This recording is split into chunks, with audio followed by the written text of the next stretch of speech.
We are live. Hello, everyone. I'm Chryssa Skodra, and this is the first episode of the Event Success Inside podcast. In this podcast series, we will be discussing the latest trends with influential thought leaders, professionals, and academics in the event industry. This podcast is powered by Lyyti, the leading event success platform. For more information, check out lyyti.com. Today, with me, as you see here to my left in the studio, is the Business Director of Tapaus, Mikael Castrén. With Mikael today, we'll be discussing on the topic on how to turn moments into momentum, a human-centric approach to events. Mikael, welcome. Thank you for joining my podcast. Thanks for inviting. Such an honor. It's the first episode, right? The first episode, yes, we're launching with you here. So welcome. And I would like to start with you telling a little bit about yourself, your background, and how did you end up in the event industry? What brought you here? That's an interesting question. Um, I guess I could summarize by going through my past 10 years professionally. So, first of all, I joined Tophouse August last year, following a 6-month period where I was a full-time parent, basically on a sabbatical. But before that, I had a 5-year run at another event agency called MKTG, which was part of Dentsu. One piece of a puzzle in an international marketing communications network. Before that, I was at Business Travel for a company then owned by Finnair, SMT, which later became American Express Global Business Travel. And it's actually at that time when I started turning into events, because part of what we then did at Business Travel was, arranging meetings and summits and all of that, but more related to travel. But our aim was to create a new source of revenue, also around events. So that's an area where we started exploring that, and basically got me interested in events. And then when I got the opportunity to join a company, MKTG, in this field, it was still quite new to me, but I had some background already. Before that, I've handled sales and marketing management roles in various industries, but always within the business to business service landscape. And now at Tapaus, as the business director, you have a very important mission to help your customers turn moments into momentum. Should we dive straight into that? Sure. So, what is a momentum and how do you create one? That's a good question. So first of all, our client promise is to turn moments into momentum. And if we think about the events industry or the brand experience, we're often great in creating those magical moments, shared experiences, which obviously play a role in both achieving commercial success or building brands to become stronger. But where we maybe have failed, if you allow a strong word, is to actually measure the impact, which we feel is the momentum. So, as a definition for momentum, we talk about the overall value that we create together with our clients, which can happen within a moment, meaning a one off event, or over time, meaning, for instance, a series of events or other activities throughout the year. And how do you measure the value created? What are the core principles of the momentum framework that you're working on at the moment with your team? Yeah, well, basically, where we started from at Tophouse, we have 6 gap projects, as we call them, your strategic projects in an agency. One of them was defined around momentum, meaning that what we realized is that we were missing a common framework and a set of tools on how to actually measure the value. So that's something we've now been creating. I guess part of the reason why the event industry has been a bit behind in measuring the success is it's very complicated, to be honest.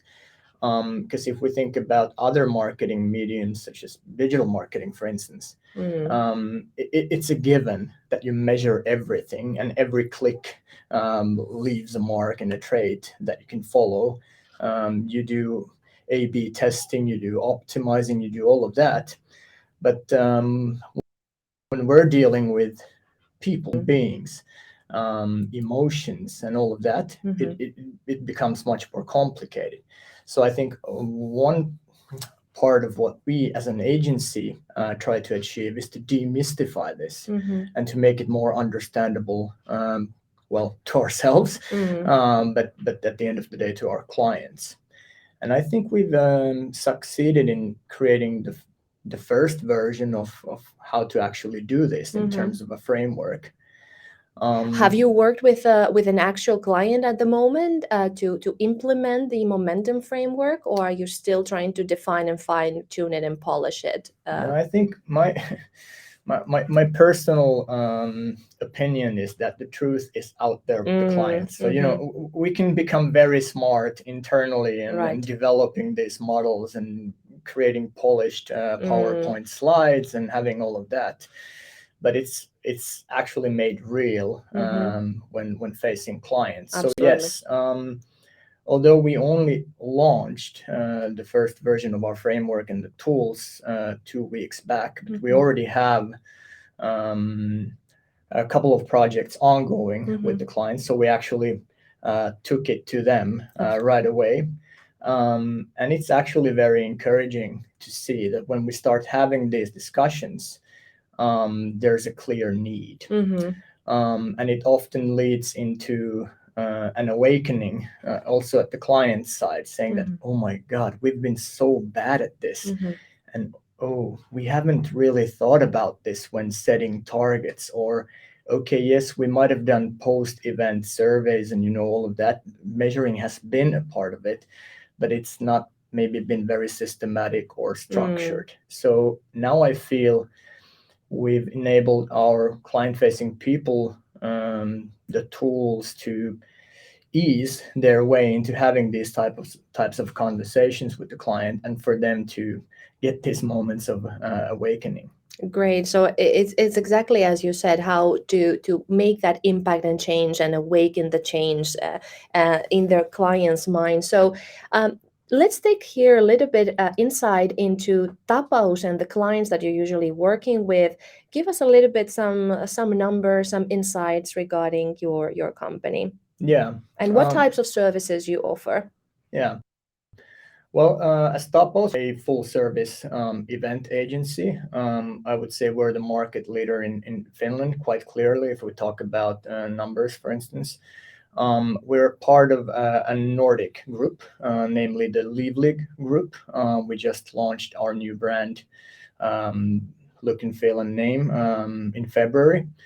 And we are growing to become the number one in the Nordic region. And it started from Finland. So Tophouse has a history of 10 years, originally established in 2012 by Timo Aalto and Joonas Patoma. And we've now grown into a company of 110 people here in Finland and 70 in Sweden, where we have acquired 2 agencies within the past 2 years. So namely Eventyr and 9 Yards. Congratulations. Thank you. You're growing very fast. We're growing, and that was what made me join. I think when Timo presented me the opportunity, it was something I did not want to miss. Although I had an idea about not returning to an agency or not returning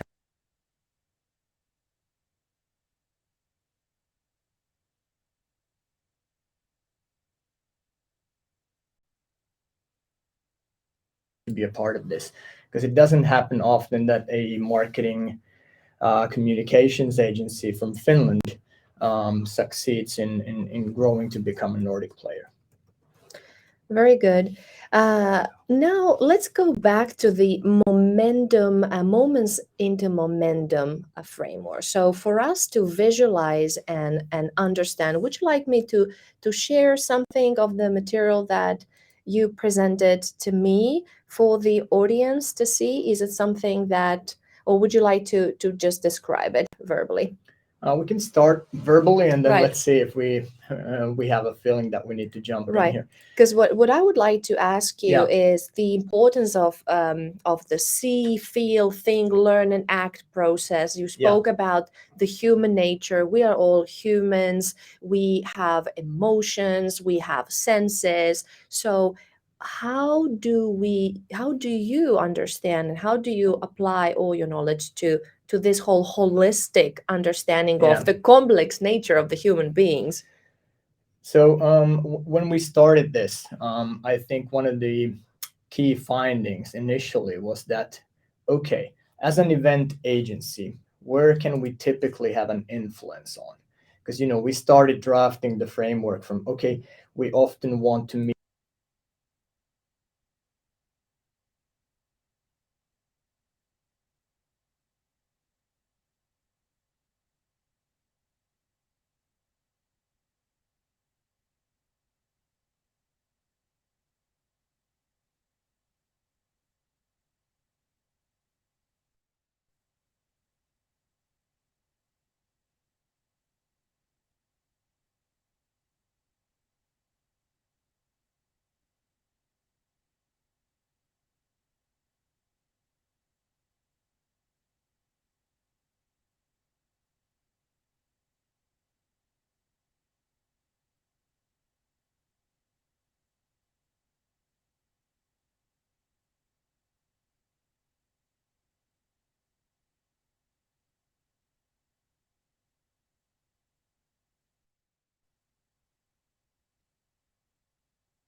objectives of your clients?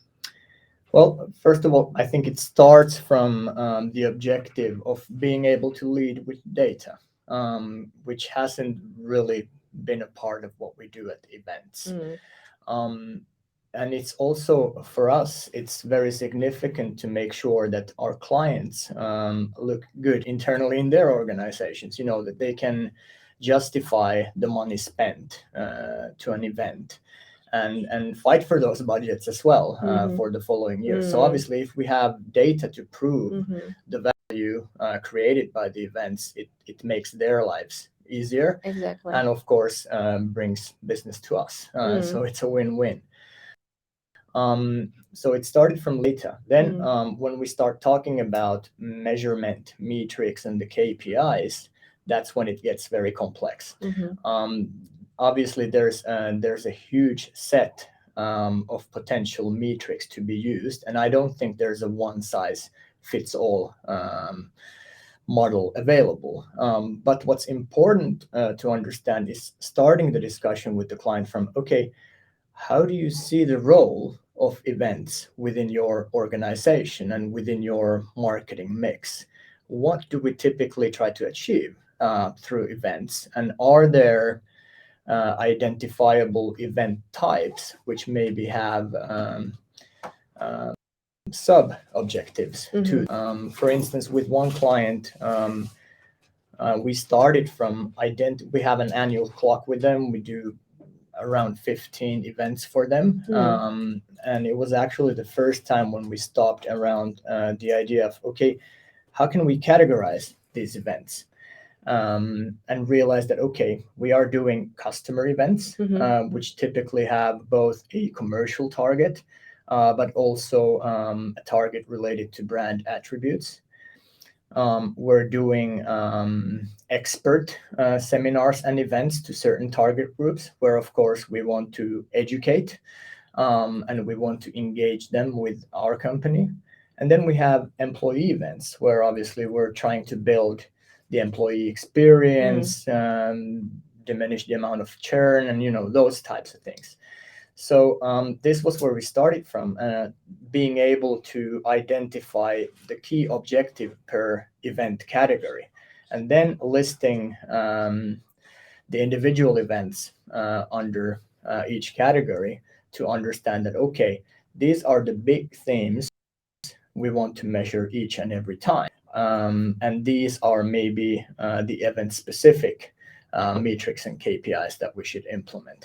So it starts from understanding the big picture, understanding the role of events, to make it easier to choose the relevant metrics and KPIs. What do you think, though, Mikael? You have been you spoke about the importance of measuring in the variety of metrics and KPIs. And I think perhaps due to this variety, when you aim at measuring everything, I think you don't learn anything at the end of it.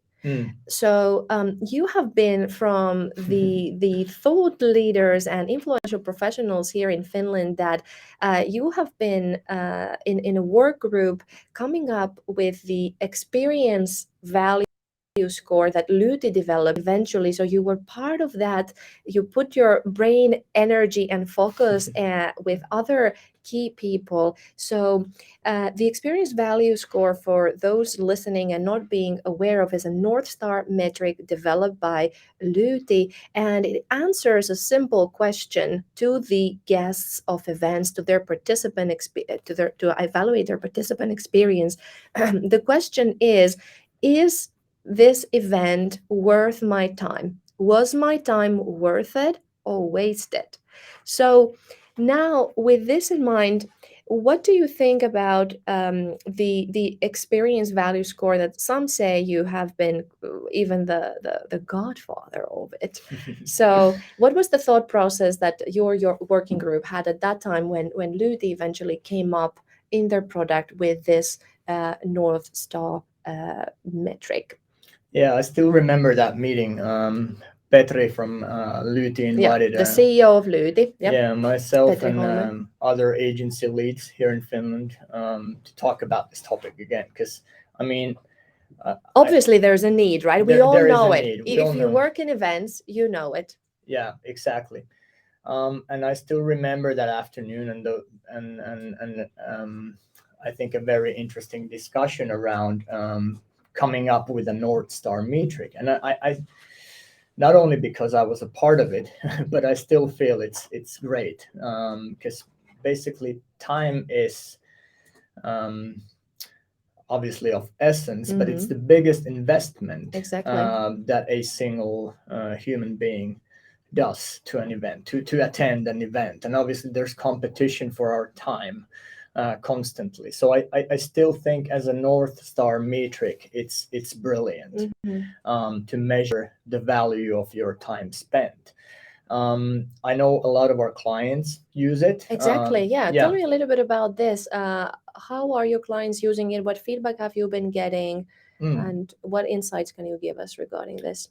Yeah, I know a lot of our clients use it already, but I think it could become also stronger in the Definitely. future. And we're now in talks with Lyyti about using our momentum model and framework together with EVS, because I think that's the perfect combination. Because Great synergy. yeah, there's great synergy. Because I think what we're trying to achieve here um, brings more flesh to the bone, so to say. So the EVS is great in terms of measuring the value for time, but I think a little bit deeper. But as you said, if you try to measure everything, you end up with nothing. So it's really important not to have 10 or 20 or 30 metrics per an event, but rather a set of 3 to 5 key metrics, and then combine EVS on top of that. I think that's a great mix. Great, great. And I love to hear that there are some synergies going on. And I think this is the importance also of the in the event industry and everybody who is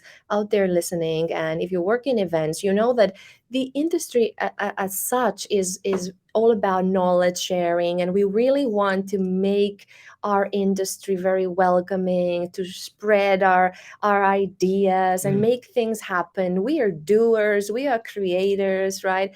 So I think the passion is there, and the willingness to share the knowledge and create better and better events all the time.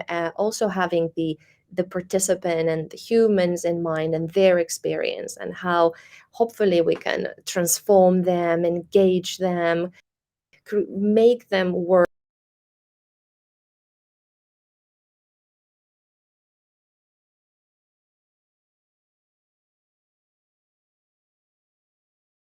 technical issues. We apologize for the inconvenience for that. So we have actually questions that I would like to take from the listeners. So thank you. Yuka Pauline is asking, is the experience value score metrics for audience or event organizer? So the experience value score measures the event participants' experience.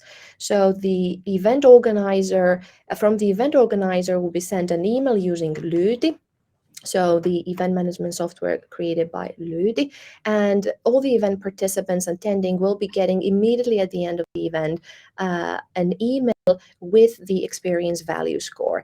This is a formula, a set of 5 emojis on top of behind them. There's psychology and mathematics. So the question is, as I said, was this event worth my time? And then they evaluate, and then they can write open feedback. And then what the event organizer sees is at the dashboard all the data being analyzed and having the EVS score within their organization, comparing the EVS scores of their own events as well as the global benchmark. So all the companies using EVS, we're talking about thousands of companies around Europe. And the world. So all this information, and of course, as you said, Mikael, the product is developing an EVS the experience value score is developing. So we want, obviously, from Lyyti to have even more deeper analytics and lots of more insights. But that's a great question also to an agency. So just to be very clear, we are also interested in measuring the attendee experience and how that can be used in driving the overall value. So it's not so much us measuring how good we perform as an agency, but we are interested in our clients, so the attendees in the events, just to be very clear on that one. Yes, thank you, Yuka, for your excellent question. Yuka says, thanks, I got it. This clarify how EVS works. Thank you, Mikael, for the follow-up clarification. And please, to everybody watching us through Facebook, through LinkedIn Live, post your questions. All the questions are gathered here in front of me. If you have any question to my guest, I have here with me Mikael Castrén, the Business Director of Tapaus event industry here in Finland, and a global, we're going global now, actually. So well, hopefully Nordic, but let's dream dream big. I think we're getting there. So please put your questions in the comments if anything you would like to clarify or pops into your mind.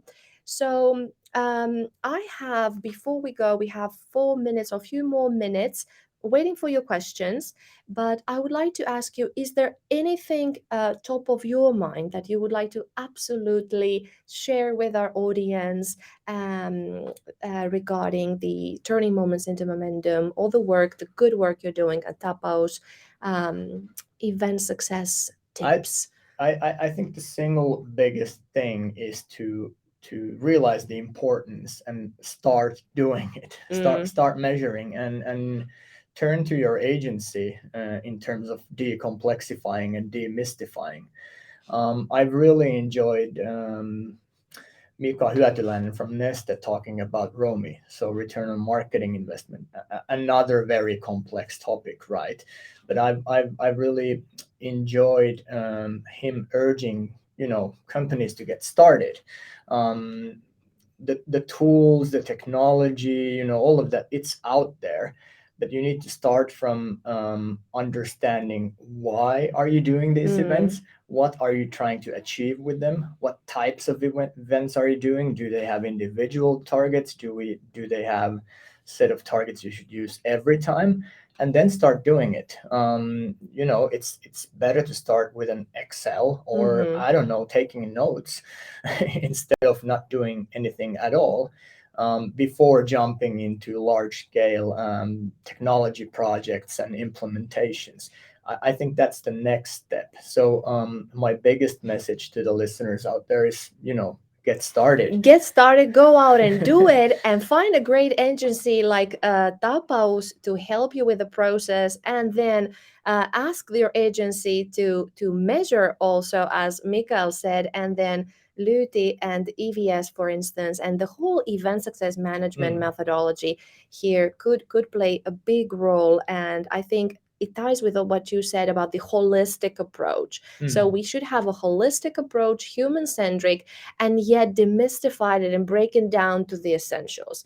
Not to try, as we said, to aim for the stars and land nowhere. All right, so clear focus, be brave, do it, and great synergy and cooperation. So now I would like to ask one last question to you, Mikael. It's a little bit general question regarding the event industry. Yesterday I was interviewed by Evento the Evento magazine here is a publication here targeted to event professionals. And the journalist asked me, what is the future of events? So I'd like you to answer, if you can, this question. I know you don't have the crystal ball. Nobody has, but you're speaking with people, you're in the industry. What is your gut feeling tell you, and what is the data you have gathered, or the discussions you're having with people? What insights do you have at the moment? A very difficult but a rather current question. We actually had an inspiration session with one of our clients earlier this week. and this was the topic. Mm-hmm. What's the future of not only events? They also had their other agencies present. So we talked about marketing in general and media and so forth. Mm-hmm. So share a little bit of the insights of that discussion. Related to events. So I think obviously within the past 2 years, the industry has suffered. I mean, there's no other way of putting it. But at the same time, we've learned so many new things through technology, through virtualization of events, through becoming more digital. And I see great potential in combining these two. Because, for instance, if we talk about hybrid events, what has it given us? It's given us the opportunity to broaden the target group. Because for an event, it's typically happening at a certain time at a certain place.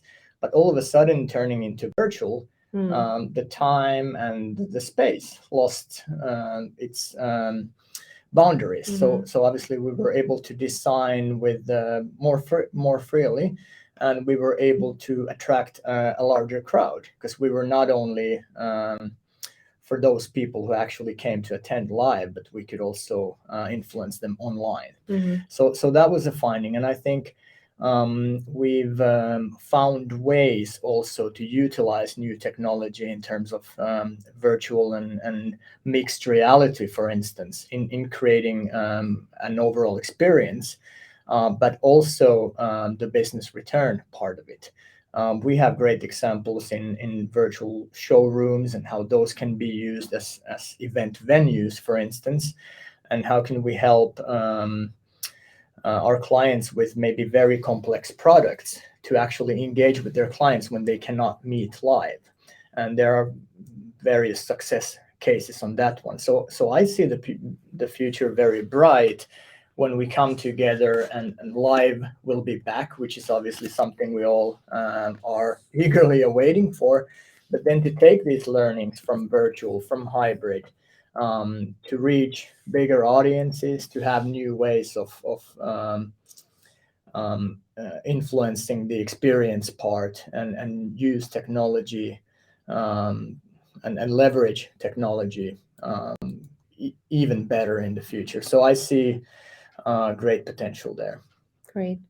We have a question from Yuka. I'm not sure is the question targeted to me or to my guest, or would Jonas would like to take that on. Can you basically, Yuka is asking, can you tune events real time or almost real time based on event scoring?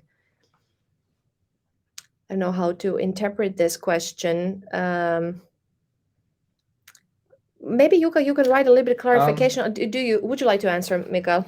Well, I'm not sure if this is the right answer, but something we've done now through virtual and hybrid is that it gives greater access to the attendees to actually have an influence on the program as well. You can do live polling and all those types of things. And with new technology, you can actually change the look and feel of the event, or it can have an implication to the agenda.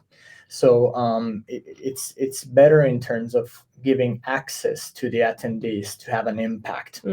I'm not sure if that was the question. Maybe Yuka, if I'm interpreting you right, by real time or almost real time, you mean while the event takes place? So that's a good question. Perhaps that's for product development to be considered. So while the event is taking place, so if we have an event that has different sessions and a lot of things is happening, right, in different programs, so perhaps maybe with event scoring, if we were to use EVS throughout the event experience, you're right, maybe we could make some changes and say that, hey, this doesn't work, let's switch to that. It could be possible. That's a great idea. The EVS is sent after the event, and the how to tune events, the bottom line here is that the lessons that you learn from the EVS helps you to make your next event even better. So it's about continuous growth and learning and development. Hopefully this answers to your question. And for us, it's been really important thinking about the framework and the model to understand the journey. So the things that happened before the event and after. So if we talk about the reach, the experience, impact, and return, so those stages of the funnel, reach becomes a major part of what we do before the event, and obviously we can already then influence the experience, whereas the return is typically something that comes after. And of course there's a scale to that time. It can be a day, or in some it can be 6 months when we actually start seeing the results. Very good.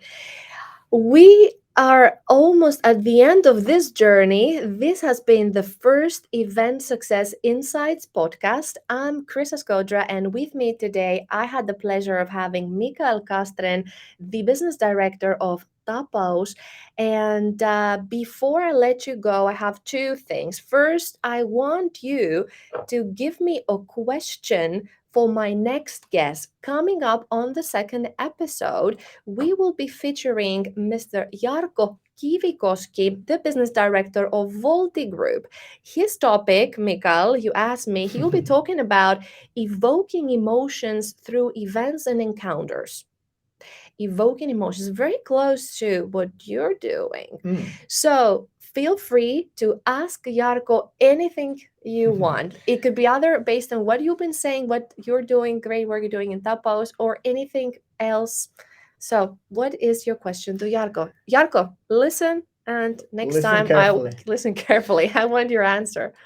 Hi, Jarkko. First of all, a person I respect in the industry, so good choice of of your next guest. Thank you. Evoking emotions. So I guess when we talk about reach, experience, impact, return, one of the biggest things that we've been wrapping our brains around is how to measure experience, and we've found ways to that. But evoking emotions, I'd like to pass this to Jarkko as well.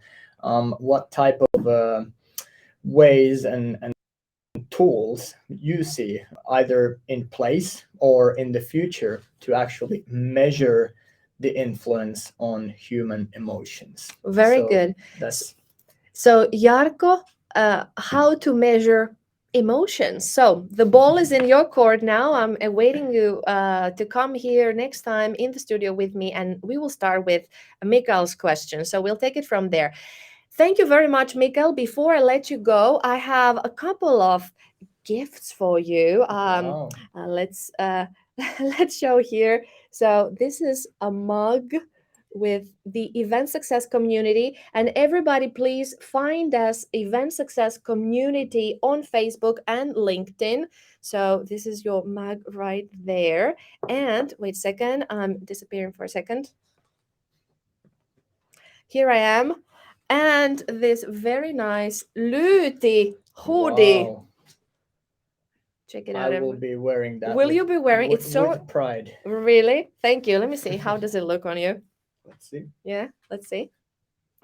Now here's the hood. Here. Yeah. There you go.